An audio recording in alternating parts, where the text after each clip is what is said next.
In this video, I am assembling a Commodore 64 acrylic case I purchased from Plexilaser, a company based out of Germany.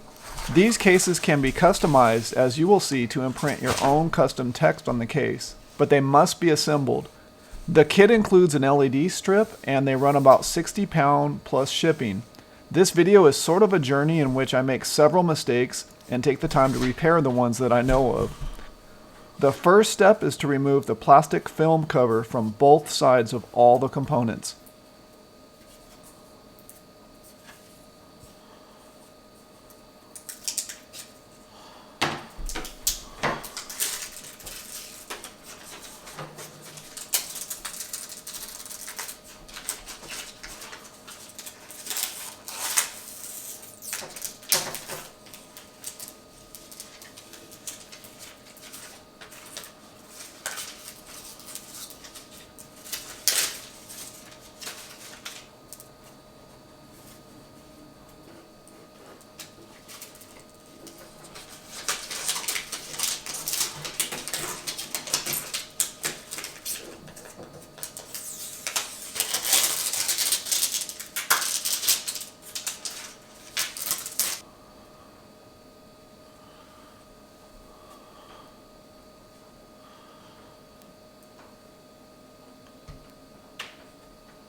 Try again.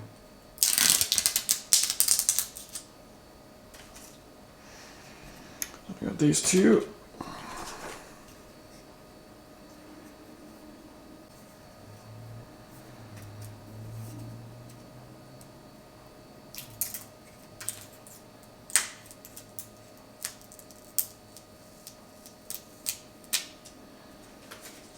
Some of these only have it on one side.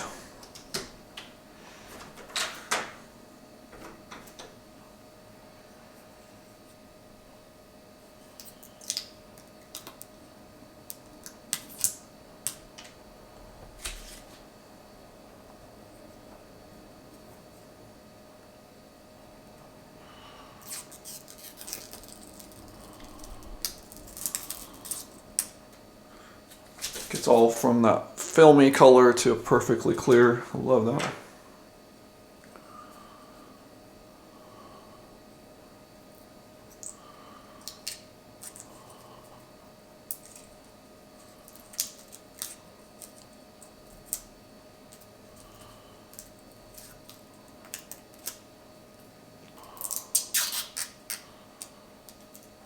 You couldn't even tell. These are supposed to be clear. They're not supposed to be blue. They're supposed to be clear. Okay.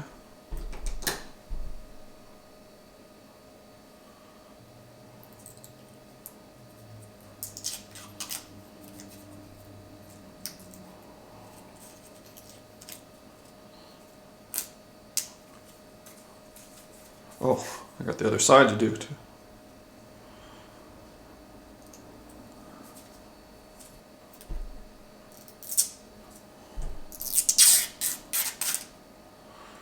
There we go. One more to do.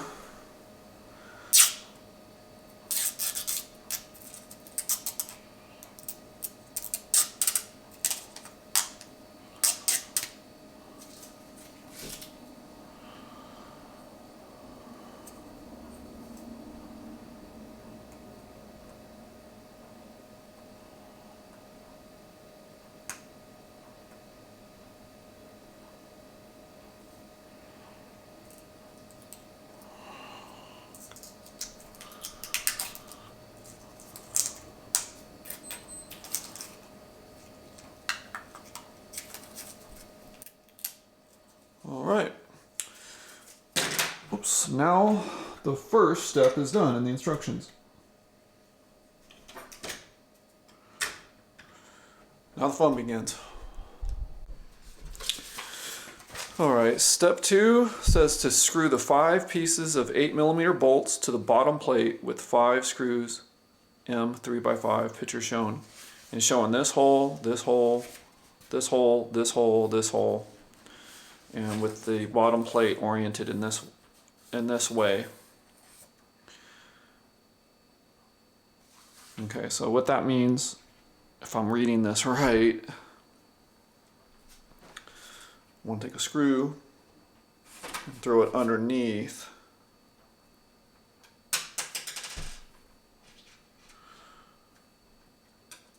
And then take this one, this piece, and screw it on. And we want to do that all around, all 5 pieces.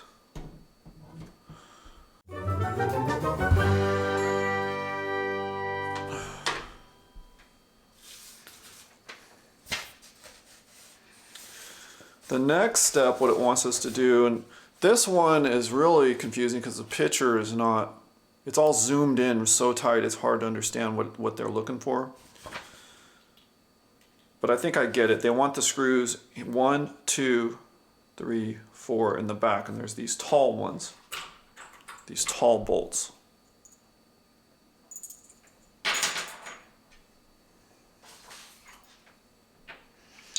And then there's these little spacers. It's mentioning the spacer rings, and they're really little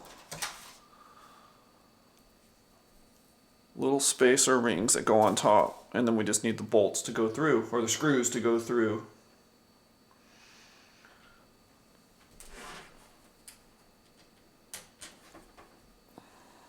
And that looks like about the right one. We'll see if the spacer.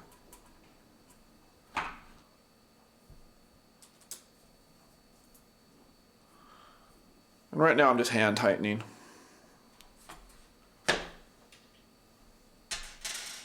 We'll just throw the rest of them in now.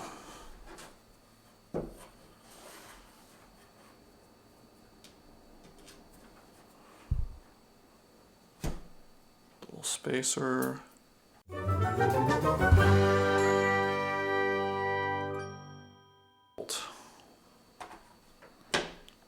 And that's for to support the top of the case. Now it wants us to mount the step 4, this little thing here, which it says goes at the middle front edge of the bottom plate, which is right here. So if I'm not mistaken, they want it oriented like that. And if you're looking at the picture, they want it like that. Okay. So do that. We're going to throw this screw in the bottom. Oh, no, not that screw. Need a longer screw.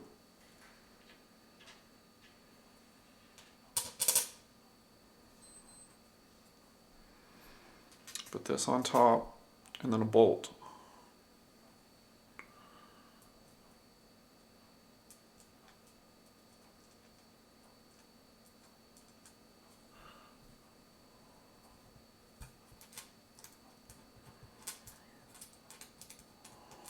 Kind of hand tighten that.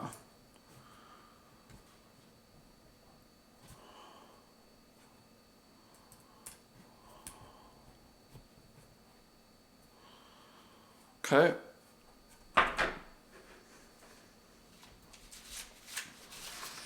And then we have to turn the page. Now it's best to stick the 6 rubber feet on the underside of the base plate, best near the corners, and 1 in the middle of the front and rear edges of the bottom plate. So we have the little feetsies, those, like it said.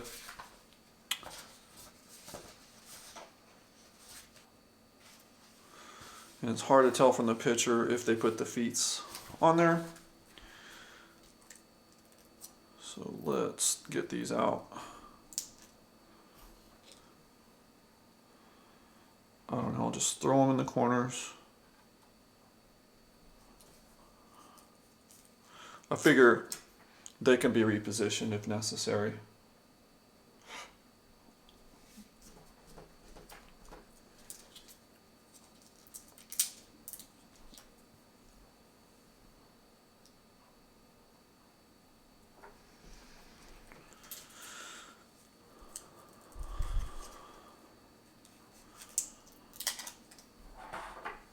Very good. Very good. They hold the thing in place. Now it wants us to mount the keyboard holders.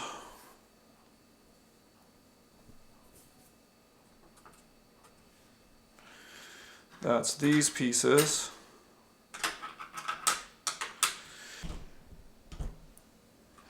And so what we're supposed to do is push these little nut things in there so that they can be bolted in. So I got one here, and I need to put one square in the middle there.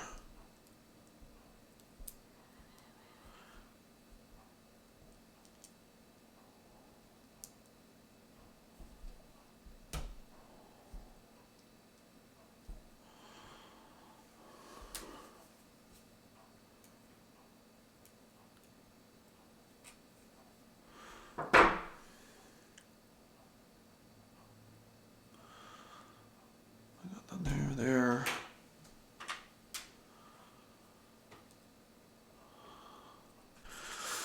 And of course, I snapped this piece in two, trying to push that in. I put too much pressure with my thumbs. I'm going to try to repair this with Gorilla Glue.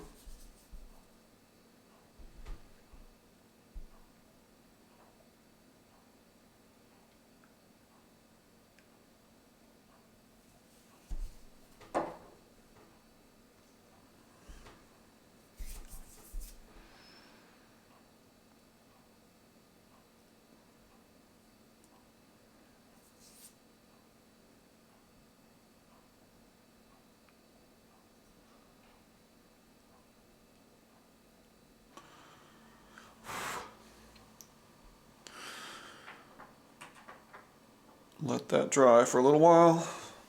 See how it looks compared to the other one.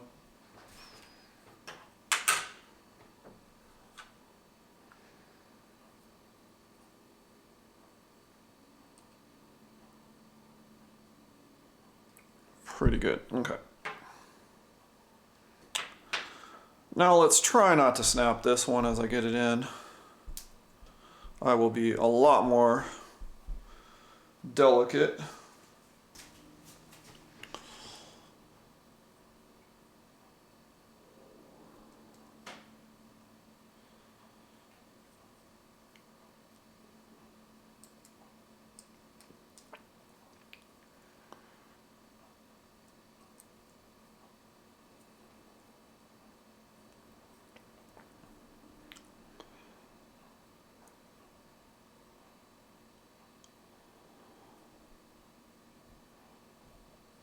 Try not to snap it on camera.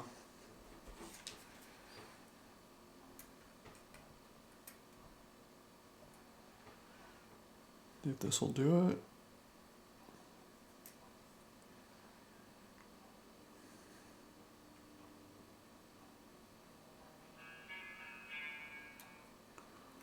I want to apply even pressure without breaking this thing. It's a little bit sticking out. And it's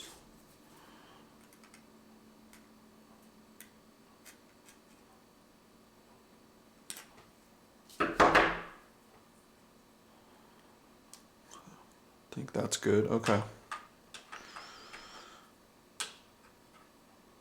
How did it go? There we go. That one, is this one?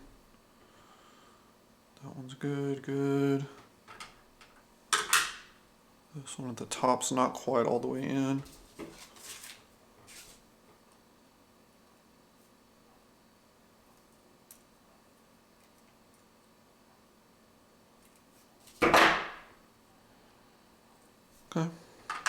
there. There.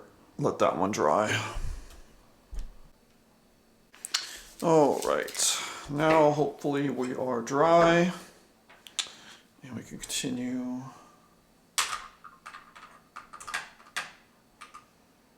Oops, upside down.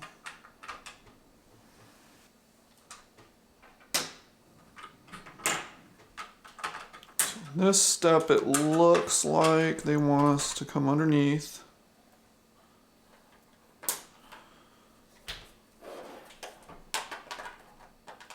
With a taller, longer screw. I'm hoping this one will work. Screw that in. I need a screwdriver, which I don't have in front of me. I can hand tighten it.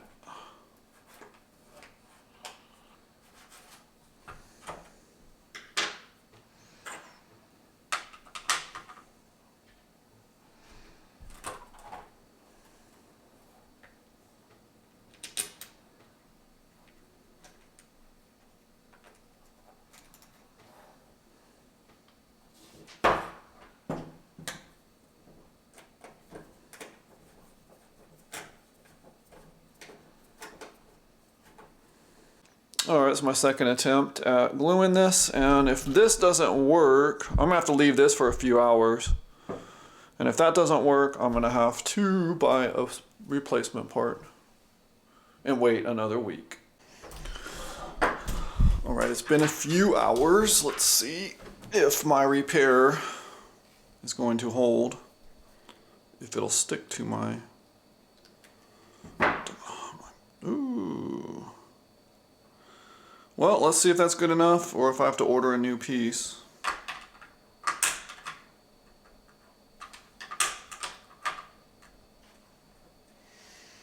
Now let's screw that in. I'm gonna break it before I even attempt screwing it in.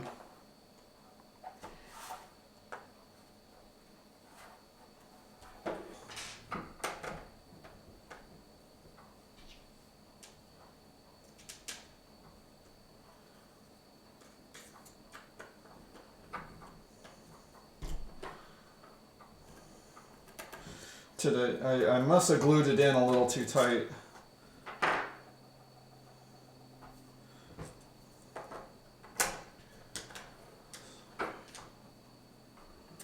Let's try to get that in. I'm halfway okay, as long as it doesn't snap again. And I'm not going to go tight this time.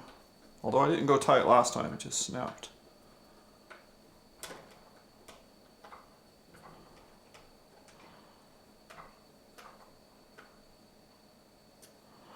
Doesn't have to be too tight, okay. It's not as pretty as it was originally, but all good. Now I can go on to the next step, which is to now put the ultimate board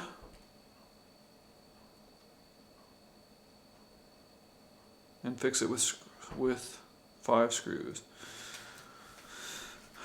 Is that what they're calling short spacers? Okay. So now it's saying to throw the ultimate board in, which I have right here.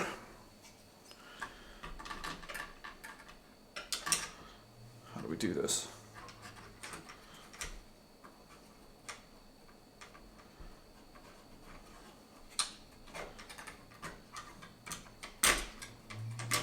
There we go. But I assume it's this one.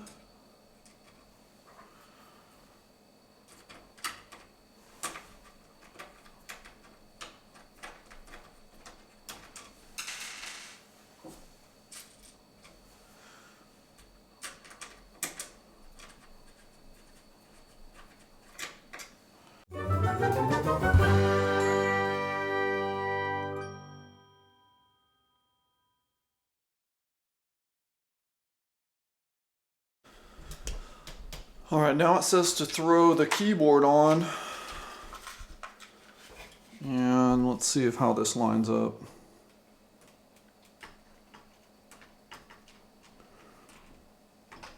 I'm not sure, but it looks like, yeah, it looks like about right there. And then this has to be screwed in first. I don't know which way the pins go on the keyboard. Okay, they make it easy. There's a little spot right there. That's how you know which way to plug the keyboard in. Plug that in first.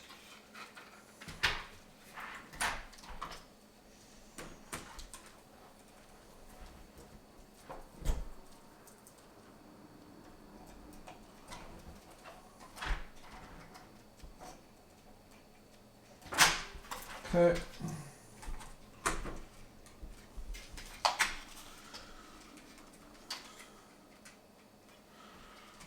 So I've got a little damp cloth just to get any dust that's on here off.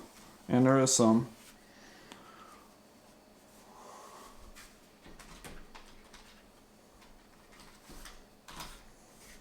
Pick that up. This keyboard's not ideal, but it's not perfectly clean. It's an old used keyboard. So I'm on step 8 here, and it tells you this is where you mount the keyboard. Now, mounting the keyboard is not a problem. I have the keyboard here, and I do have it plugged in. All I have to do is plop it on top, basically, and where it lines up with the screw holes is where I'm going to screw it in. Yeah, from this journey I learned that there are different versions of this keyboard. Some have the wiring right here in the middle. Some have the wiring off and to the right that protrude out, and that would prevent me from plugging or screwing in these screws.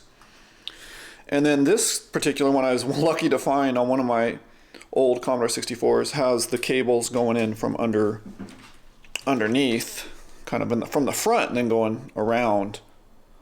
So I didn't realize I was going to have to worry about that when I bought this case. Now the LED strip, before you can really screw in your keyboard, you have to have your LED strip secured as well. And so that's where in the manual, I didn't realize, but you have to kind of skip ahead to the next page on to step 9. And then this is where, depending upon which LED strip you're using, the one that came with from Plexilaser, it only has these 2 pins. There is a spot on the motherboard for an LED strip, so I thought maybe it would plug in there. But the manual says, no, don't plug it there. It says to plug it in on the USB header. So it's basically these top 2 pins. Oops. Here and here. Oh, my cable came off and I have to resolder it now. Darn it. I don't like soldering. I'm gonna have to solder this back on. Alright, here's my setup for my soldering. I have my soldering iron ready, it's heating up. I have my flux right here, a little bit of solder. And then I have a fume extractor, so I'm trying to be safe about this. It goes red on the top and black on the bottom. Worst case scenario, I just flip it around on the header.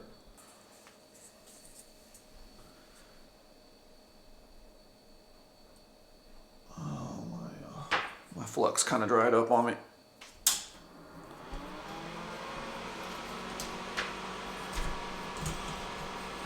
See how I can best do this.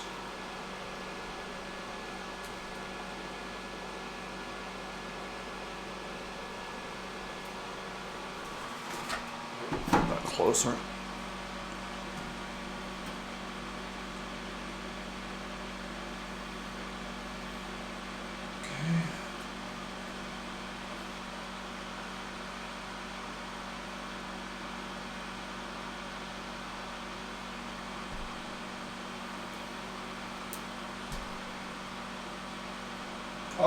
Oh wait, I thought I had it.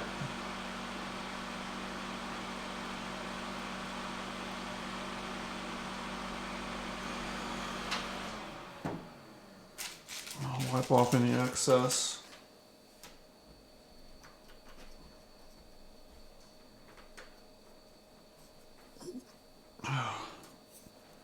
Well, let's see how good a job or bad a job I did. That looks pretty good, I think. Yeah, okay. Alright, let's try not to mess that up again. Alright, now that I've repaired my LED strip, the thing I wanted to talk about was that this LED strip came with the Plexilaser, and it only has the 2 pins, and it does not plug into the LED strip or pin headers that are coming out down there. So instead it goes on to the user port with the red on the left and the black on the right. So essentially like this on the top part. Plug that in. The LED strip points down. So you want to have your keyboard ready to go, mounted where the screws are, where screw holes are, and then line up the holes. So that's about where it would go, and then I'm worried about this, but the plugging in the header,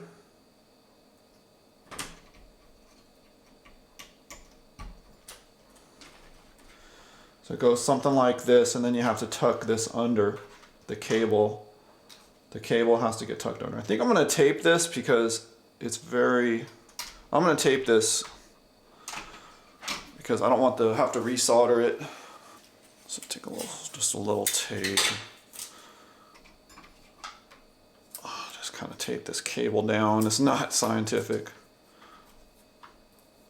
There. That way when I push it under, I won't be so worried about it.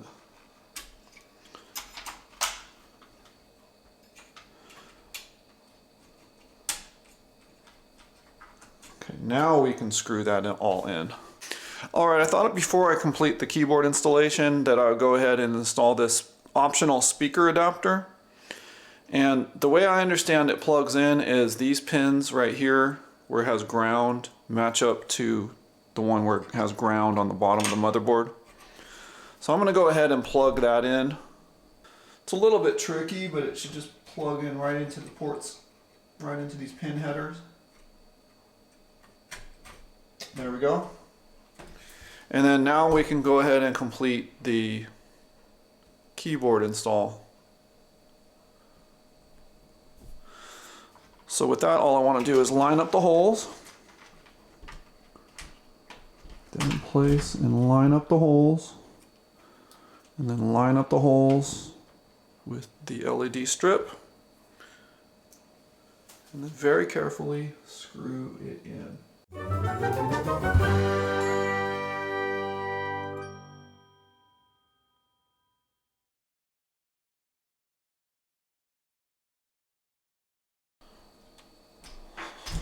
Okay. Gotta admit, the tape does not look good right there. The tape does not look good. I could probably peel that off now that it's secure.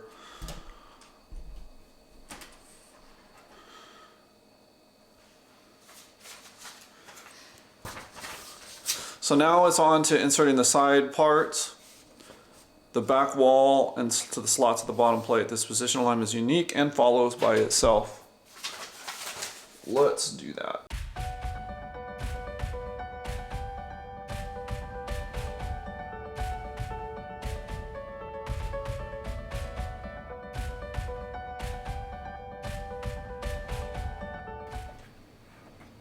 Now, if I'm reading the instructions, no violence.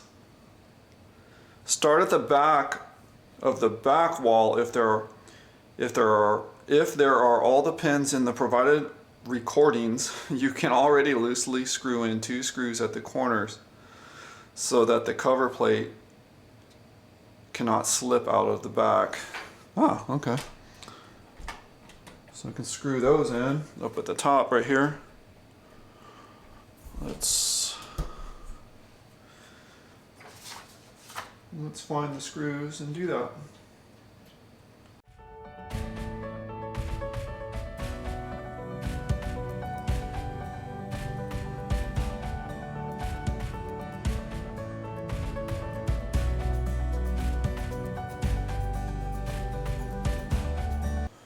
Oh, wait a minute, I did something weird.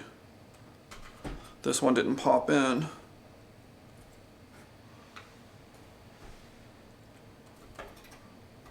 Okay, I gotta kind of adjust that a little. Not a big deal.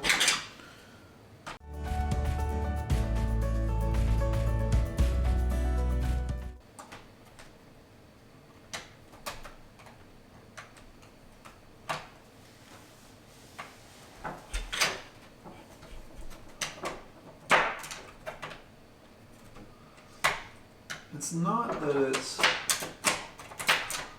not popped in, it just doesn't align. What have I done wrong here? See, this is backwards. Oh! I got this piece in backwards. Yeah, let's see. Oh, I see. And is this one backwards too? Yep, I got these pieces in upside down. Of course, it's not easy to tell until you look at it. Let's see.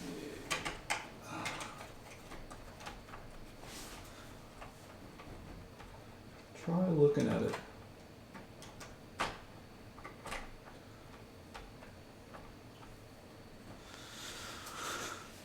This is the part where they say no violence.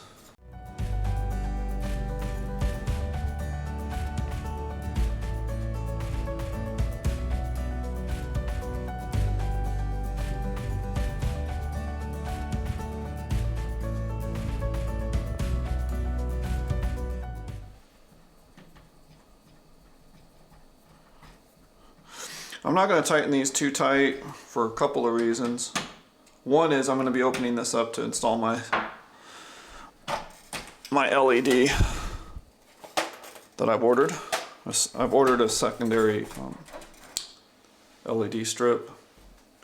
I'll do another video on that.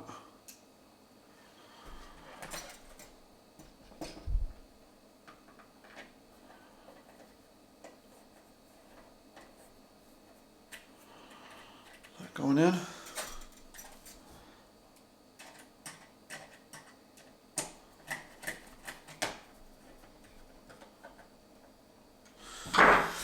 Okay, now for the second time here, I think I'm done with this build. Let's take a look at the side. We got the joystick ports are accessible, my power button, the power adapter. I got the cartridge port is accessible on the video and serial port. The tape device is accessible, and this is accessible. Now, one of the long-term questions I have is where can I, or should I, plug in my user port extender? I hate to dig into this case as hard as it was to install this.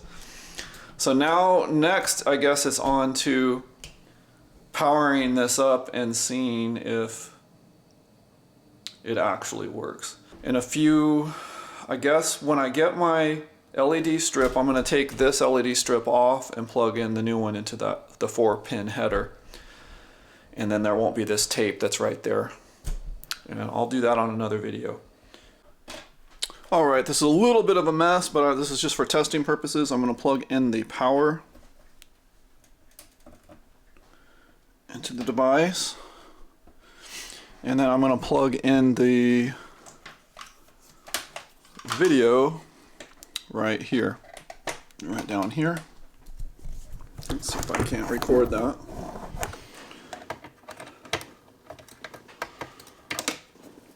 If I can get that right. Oh. That sound scared me. Alright, now I'm going to turn the power supply on underneath.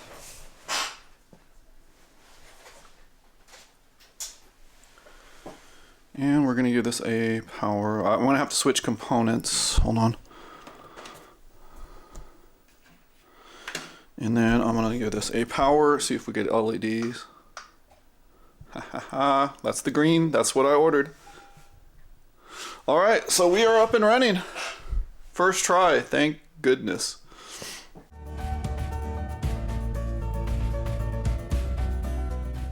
These were the only screws I had left over after the project, and I didn't realize I was supposed to use this little lock washer in the front center part of the build, which I could easily fix.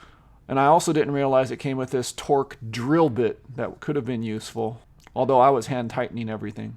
I also had purchased a few extra items I might be able to use on my other Ultimate 64. I don't know, I'm going to use it on this, but it's some power button, 3D printed power button thing you can put over your power button. Problem is, the hole that's there is way too small. I don't know, I guess you're supposed to take the other plastic part off. And then I bought this, or I don't know how I bought this, but this is the user port extender so that you can also plug in things to your user port in addition to having the LEDs. But I don't really need this because I've decided to purchase the LED, a different LED strip that has the 4 pins, and it doesn't use the user port at all. It uses the ones built into the 64 Elite. So that was what I ended up as for extra parts on the Plexilaser build.